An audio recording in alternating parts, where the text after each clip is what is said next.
Hi everybody, welcome to GameGorgon. My name is Krug. I'm Indigo. Today we're here to talk to you about TellTale Games, a development studio that I personally very much enjoy, and the fact that they are going through some tough times. They're closed for the most part. Yeah. Basically. So Friday, September 21st, the team of 250 people was dropped down to 25. Yep. The conversation with that is that that team of 25 is going to be focusing on finishing the Walking Dead final season game. Yeah. There are a couple of other loose ends aside from that project, specifically the second season of The Wolf Among Us and the Stranger Things game that were both announced. And while they didn't make any official comment on whether or not those titles would be released in the future, there are some Twitter posts from Former devs that were kind of hinting at the fact that we might not see those titles anymore, which is disappointing. Yeah, especially for me at least, Stranger Things. Like, I know Wolf Amongst Us really pushed them out and got people to know them. And then they did the Batman game, and they've been doing Walking Dead forever now. And they did Borderlands for a bit. Yeah, there's just so much to the company and what they developed. And I was looking forward to the Stranger Things game because I think it's a great series, and I think that it does open itself up to a very interesting storytelling-driven game that TellTale was known for doing. Yeah, they were known for doing it like well. Like it's such a simple concept when you look at the way that they develop titles, but it was compelling and like super polished and really high quality. And whatever IP they got their hands on, they like made it beautiful in that regard. Yeah, and like they're not mechanically challenging games. No.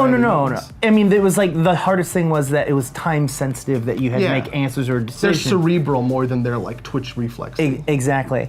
Now this is all coming out after in November they actually fired 90 employees, which was approximately 25% of their total employment at that time, which was huge.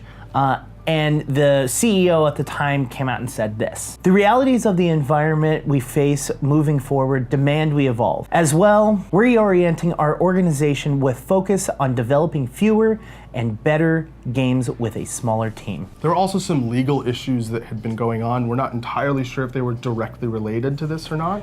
But back in June, former CEO Kevin Berner sued TellTale for not assisting him when he attempted to sell his holdings in the company.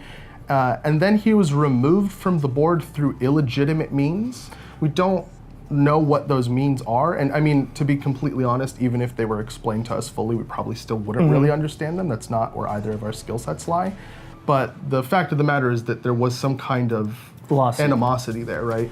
And it's the CEO of a company. That's big.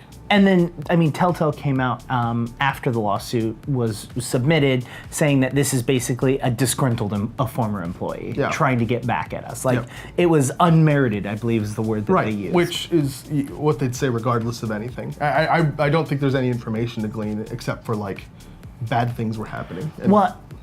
And here's the other thing, and the only reason I'm kind of sort of leaning towards TellTale in this situation is that under Kevin Berner, there was a massive amount of like stuff coming out about the studio, that he basically changed the environment of the studio and how the employees worked, and he basically worked them long hours, short deadlines, and just like burnt out their like high level developers. And so there was just this toxic environment creating. And after that article came out, it basically kind of pushed the developer, like the owners of the company, kind of push him out because they didn't like that was going on. And so there's just this kind of like weird interaction between the lawsuit, Kevin Berner, and this article coming out about how he treats his employees. And all of that was going on. Then they fire 90 people, and then they fire everyone down to 25. It's very rough, and them being who they are, they're a very good gaming company. I've enjoyed multiple games of theirs. I can't remember a time when I was upset about their business practices, which is something that can't be said for 90% of the development studios or publishing studios of games that I play regularly. Which, that's a feat in and of itself. And it's rough, especially for a company that is known to produce such quality. But, I don't think there's really a good way to end conversations like this. And so, I mean, what is your favorite TellTale game that you enjoyed playing? Sure. Let us know in the comments while you're down there. Make sure to hit the like button because you like the content we create, not necessarily what we talk about. Right. Also, hit the subscribe button if you're not. Hit the bell icon so you can actually get notifications for all of our content.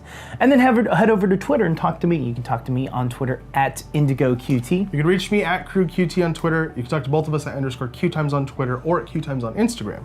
We've been GameGorgon. We'll see you later.